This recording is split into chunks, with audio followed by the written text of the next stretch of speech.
Bon la mif, c'est parti. Aujourd'hui on va parler des accessoires. Je ne vais pas me faire que des amis. Si vous êtes vexé, tant pis, ne prenez pas pour vous. C'est mon avis personnel, ça n'engage que moi. Mais je vais vous donner les raisons pour lesquelles j'utilise pas, j'aime pas ces accessoires et pourquoi vous devriez les éviter au maximum. Et on va pas parler d'accessoires farfelus, du arm blaster là que les gars mettent pour faire genre ils ont des bras énormes, ou alors des ceintures à mettre autour de la taille pour faire du hula hoop pour que la taille s'affine. Pas de trucs farfelus, vraiment ce qu'on retrouve de ouf dans les salles. Let's go, c'est parti. Moi déjà pour commencer, j'ai jamais aimé les accessoires. Quand je joue au foot, j'aimais pas les accessoires, j'aimais pas les petits straps, les petits trucs pour tenir les protèges tibia et tout. La plupart du temps, des mecs qui étaient au max du style comme ça, ils valaient rien sur le terrain. Et d'une manière générale, en fait, j'aime faire les choses sans artifice et sans avoir besoin d'un équipement en particulier. Alors je vais commencer avec un accessoire qu'on voit quand même souvent, mais je pense que je vais pas me faire trop d'ennemis parce que les vrais pratiquants de muscu savent que c'est un sacrilège. C'est interdit. Ok, tu les utilises au ski, il n'y a pas de souci. Tu les utilises en moto, il n'y a pas de souci. Tu les utilises pour sortir un plat du four, pas de problème. Mais tu n'utilises pas des gants à la salle de sport. Les petites mitaines là, c'est pas possible. Bon, déjà d'un point de vue style, alors c'est totalement subjectif, mais c'est dégueulasse. Un petit débardeur mitaine, parce que c'est des mitaines en plus, hein. C'est des gants coupés. Non, c'est pas possible les gars. À moins que tu sois esthéticienne, à moins que tu fasses des massages tous les jours, ne mets pas de gants, d'accord? Travaille ta poigne, si tu as des petites cloques, c'est pas grave. Et encore une fois, je parle pour ceux qui pratiquent en salle de musculation au chaud, d'accord? Si vous vous entraînez à moins 10 degrés, je comprends que vous mettez des gants. Donc s'il vous plaît les gants, on arrête. Et en plus de ça, parfois ça peut porter à confusion. Ma canne à sucre. Tiens. Regarde ce que je trouvais dans son sac du sport. Janine, ne te voile pas la face. C'est des trucs de c'est une tafiole. Mais non. Si ton fils est pédé, Janine. Accessoire numéro 2, je vais m'expliquer, donc ne faites pas une syncope tout de suite. Vous avez le droit d'en porter de cow-boy, en tissu, en cuir, de chasteté. Vous pouvez porter des ceintures lestées, mais les ceintures lombaires, s'il vous plaît, arrêtez d'en mettre à toutes les sauces. Ça ne veut pas dire que l'accessoire en lui-même ne sert à rien et est à bannir. Non, mais dans certaines conditions. Ceux qui font de la force athlétique, de l'haltéro, même du crossfit, qui poussent de grosses charges sur des séries très courtes ou des reps max, bien sûr, vous pouvez porter la ceinture, ça peut vous apporter une sécurité supplémentaire. Mais les mecs là qui font leur série de 10, qui travaillent en volume, avec des charges qu'ils ont l'habitude de pousser, arrêtez de mettre ces ceintures. Si vous n'êtes pas capable de vous gainer, de maintenir votre tronc, d'être bien solide, c'est que vous avez une faiblesse musculaire et à ce moment-là, il faut travailler cette faiblesse musculaire et faire en sorte de maintenir le poids avec le tronc, la ceinture abdominale, les cuisses qui poussent, etc. Donc oui, si votre gainage est limitant sur votre squat, il faut que vous le travaillez.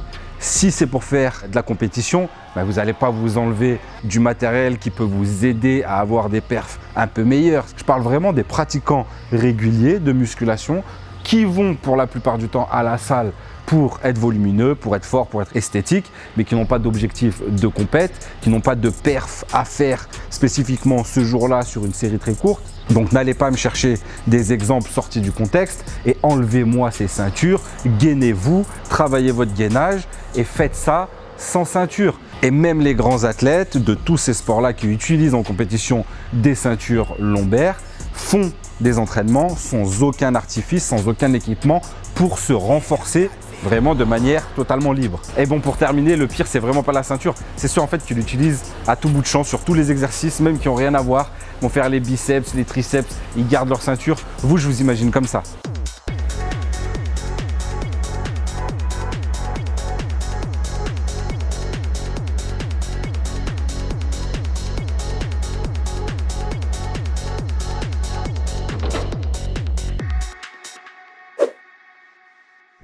Numéro 3, la magnésie.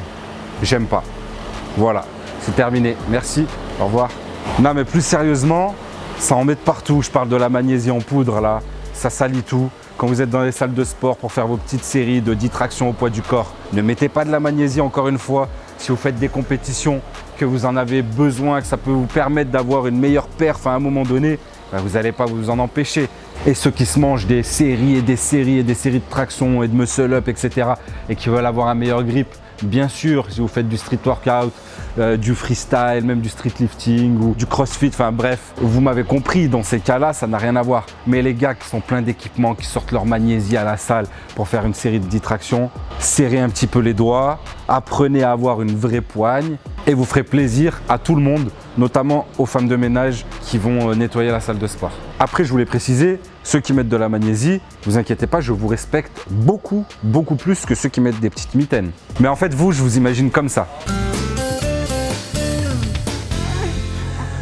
Le feu et voir danser. Roberto, Qu'est-ce qu'il y a, mon amour? T'arrives peux pas? m'ouvrir? Allez, Je sais que toi, moi j'arrive pas, mais toi je sais que... Oh, look. allez.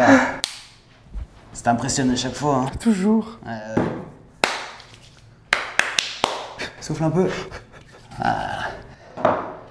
Attends, parce que faut que ça sèche un peu, ça colle au début. Ça glisse. Merci Roberto. En numéro 4, les chaussures de force. Là, je suis plus mitigé, bien sûr, sur mon avis, qui n'est pas tranché. C'est pas totalement inutile, c'est pas mauvais. Quoi qu'il arrive, ça reste des baskets qui sont appropriées pour l'entraînement. Il y en a d'autres en fait. Pour moi, il n'y a pas vraiment d'intérêt à utiliser des chaussures de force, si ce n'est d'avoir plus d'amplitude au niveau des chevilles, de la flexion de cheville. Ce qui peut vous servir, bien sûr, si vous en manquez pour le squat, pour le soulevé de terre. C'est parce qu'il y a une petite talonnette. En fait, c'est ça qui fait que vous avez une plus grande flexion de cheville. Ça ne va pas résoudre le problème. Ça va juste vous permettre de descendre un petit peu plus bas, d'avoir un squat un peu plus profond. Mais ce qu'il faut et ce qu'il faudrait faire, c'est travailler votre mobilité de cheville pour pouvoir avoir cette même amplitude sans la petite talonnette. C'est juste ça un petit peu qui me gêne dans ces chaussures-là, c'est qu'en gros, vous n'allez pas travailler votre mobilité, vous utilisez entre guillemets un artifice pour pouvoir descendre assez bas en squat. Et comme je l'ai dit, en vrai, ça reste des chaussures de sport. Si esthétiquement elles vous plaisent, que vous vous sentez bien dedans et que vous pouvez squatter avec, pourquoi pas acheter une paire? De toute façon, il faut une paire propre pour aller à la salle de sport. Donc si ça vous fait plaisir et que le style vous plaît, n'hésitez pas. Mais pour moi, le top du top, c'est de squatter pieds nus. Parce que pieds nus, vous allez travailler tous les muscles stabilisateurs du pied qui sont inhibés dans les chaussures. On ne se rend pas vraiment compte. Moi-même, je squatte pieds nus. Enfin, j'ai squatté pieds nus les derniers mois parce que j'ai la chance de pouvoir m'entraîner chez moi, parce que aussi il fait chaud toute l'année. Ce n'est pas le cas pour tout le monde, mais j'ai remarqué et j'ai eu de grosses courbatures à tous les muscles des orteils, à tous les muscles stabilisateurs du pied, et je me suis rendu compte que c'était super de les travailler. Je me sentais encore plus ancré dans le sol et la sensation de puissance quand tu termines ta série, tu te sens vraiment libre en fait. Tu es accroché à rien du tout, tu n'as pas de chaussures. Je mets un short parce que quand même, je suis pas un nudiste. Et puis bon, vous imaginez, je me suis imaginé une scène là. Mais voilà, vous l'avez compris, le moins d'artifice possible. En fait, c'est là où je me sens le plus puissant. Et je pense que vous devriez tester. Si vous pouvez tester le squat pieds nus, n'hésitez pas. Et en fait, les chaussures minimalistes d'une manière générale, c'est très moche, c'est vrai. On va pas se mentir. Mais je pense que c'est vraiment les chaussures qu'il faut pour avoir les mouvements les plus anatomiques possibles et avoir un travail le plus complet possible tout simplement. On enchaîne numéro 5, tout ce qui est, je le mets dans le même sac, tout ce qui est bande. Que ce soit pour les coudes, pour les genoux, pour les poignets, ça sert à rien. Tout simplement, ça sert à rien à part vous rendre plus fort si vous avez une compétition à faire. Je vous explique. Les gens qui portent des genouillères en SBD par exemple pour faire du squat, les gens qui portent des coudières pour faire du développé couché, etc. Ça sert à mettre de la tension, à compresser l'articulation de manière à avoir un rebond. Je ne sais pas pourquoi j'ai fait ce mini squat pour vous montrer, mais en gros, quand vous allez arriver en bas, vous allez avoir la genouillère qui est très tendue et ça va vous aider à remonter. D'accord? En plus de ça, souvent elles sont épaisses, donc ça fait un petit coussinet. Ça vous permet d'avoir une amplitude un peu plus basse et d'avoir ce rebond. J'ai refait le même petit squat. Excusez-moi, vraiment, je ne vais pas m'en remettre. Mais en gros, ça ne vous sert pas à vous protéger l'articulation. À moins que vous l'utilisiez quand vous vous entraînez dehors, qu'il fait très froid, voilà, vous voulez garder l'articulation au chaud pour commencer, pourquoi pas, d'accord? Mais si vous avez mal au genou, vous avez mal au coude, vous avez mal au poignet, ça ne sert strictement et absolument à rien. À part vous donner un peu plus de force, et ça peut monter jusqu'à 10%, hein, parce que les mecs qui font des compètes, ils vont utiliser des grosses, je prends l'exemple des genouillères, très épaisses, très rigides, et en plus de ça, ils vont les mettre très serrées pour justement que ça les aide j'ai pas fait le petit squat, mais j'ai fait ça. Ça les aide le plus possible à monter en fait, à faire l'extension de la jambe. Hein, le même travail entre guillemets que les quadriceps. Et en fait, ces gars-là, ils n'arrivent même pas à faire un squat à vide avec les genouillères. Parce qu'il faut vraiment avoir du poids sur le dos pour pouvoir être écrasé par la charge, pour avoir la bonne amplitude. Pareil, c'est des gars, sûrement qu'avec les coudières bien serrées, ils n'arrivent pas à venir toucher leur pec sans forcer beaucoup, parce que justement l'élasticité et le tissu font que ça vous pousse à tendre le bras. Pour les poignets, c'est peut-être un petit peu différent. Si vous avez une faiblesse et vous voulez continuer à vous entraîner, que ça vous aide, n'hésitez pas, mais en fait, c'est pas quelque chose à porter constamment. Si le problème persiste, il faut traiter la cause du problème et pas le problème en lui-même. Et bien sûr, tous ceux qui ont des pathologies particulières, tous ceux qui sont en poste ou préopératoire, qui ont des genouillères spécifiques, etc., vous n'entrez pas là-dedans. En numéro 6, mais je pense que ça y est, la hype est retombée et les gens ont compris, mais les t-shirts posturaux, les t-shirts qui vous promettent de vous tenir mieux, de vous tirer les épaules vers l'arrière, de retravailler votre silhouette, tout ce que vous voulez, c'est du bullshit, ça ne sert strictement à rien, ça ne peut qu'avoir l'effet inverse, d'accord? En gros, dites-vous que quand on vous propose un accessoire qui va résoudre un problème physique sans fournir aucun effort, à 99,99% du temps, c'est bidon. Ça ne sert à rien et c'est pas la solution. Je vais pas m'étaler sur le sujet, c'est vraiment inutile, c'est bien décrié par tous les professionnels de santé, donc ne dépensez pas vos sous là-dedans. Et pour terminer, je termine avec un complément. Ce n'est pas un accessoire, mais c'est un complément qui, pour moi, a peu d'intérêt. Si par exemple, je devais garder même 10 compléments alimentaires, ça serait sûrement le dernier de la liste. Et vous l'avez compris si vous me suivez depuis un moment, c'est les pré-workouts. Tout ce qui est booster et pré-workout en fait. Tout ce qu'on prendrait avant la séance, soit pour avoir une plus grosse congestion, soit pour avoir un coup de boost, etc. Comme je vous l'ai dit, j'aime m'entraîner sans artifice, sans avoir besoin de quelque chose, sans dépendance. Et la plupart du temps, quand c'est pour un booster, c'est des substances qui sont addictives que vous retrouvez dedans. Et quand on commence à avoir vraiment l'habitude à tout le temps l'utiliser dans une certaine circonstance, alors on en a besoin. Et moi, ça personnellement, ça ne m'intéresse pas. Et après, tout ce qui est congestion, vasodilatateur, bêta-alanine, tout ça, alors c'est des sensations que j'aime pas du tout. Et comme je vous l'ai dit, pour moi, c'est surcoté. J'ai jamais eu besoin de ça pour m'entraîner. C'est pas aujourd'hui que je vais m'y mettre. Mais si de votre côté, vous kiffez, ça vous booste et vous sentez une réelle différence en utilisant le booster, alors pourquoi pas?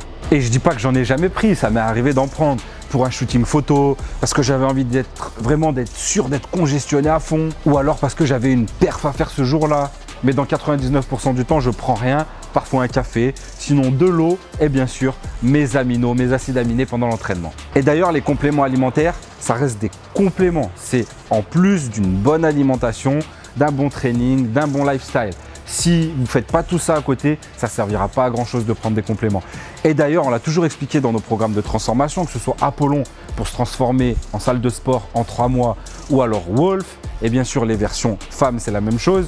Vous pouvez prendre des compléments, ça peut vous aider si vous faites tout ça bien. Et si vous ne voulez pas prendre de compléments, à chaque fois, on vous propose des alternatives. Et pour les accessoires, c'est pareil, dans aucun de nos programmes, on vous conseille d'utiliser tel ou tel accessoire. Si par contre, vous avez une pathologie, vous avez une douleur quelque part, vous avez des questions, alors là, vous nous les posez sur WhatsApp et on vous répond, on vous explique. Alors, tu peux utiliser peut-être tel accessoire ou ça peut te soulager, etc. Mais la plupart du temps, il n'y a pas de recette miracle, il n'y a pas d'ustensile miracle pour enlever une douleur. Souvent, il faut traiter la cause et vous, quand vous allez vous mettre une genouillère parce que vous avez un petit peu mal au genou, eh ben malheureusement, vous avez tout faux.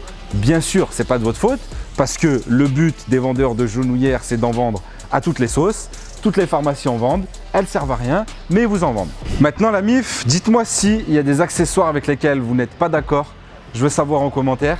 Est-ce qu'il y en a d'autres que j'aurais oubliés ou qui pour vous ne sont pas utiles et que j'ai pas mis dans ma liste? Et quoi qu'il arrive, si on se croise à la salle de sport et que vous avez un de ces équipements, pas de souci, venez me dire bonjour, c'est avec grand plaisir. sauf si vous avez les gants. Bref, c'était Alex. Si vous voulez vous transformer, c'est avec Apollon ou Wolf. Si vous voulez un lifestyle de champion, c'est Train with me Alex. Tous les liens sont en barre d'infos. Je vous dis à très vite pour une nouvelle vidéo et surtout d'ici là, gardez la pêche.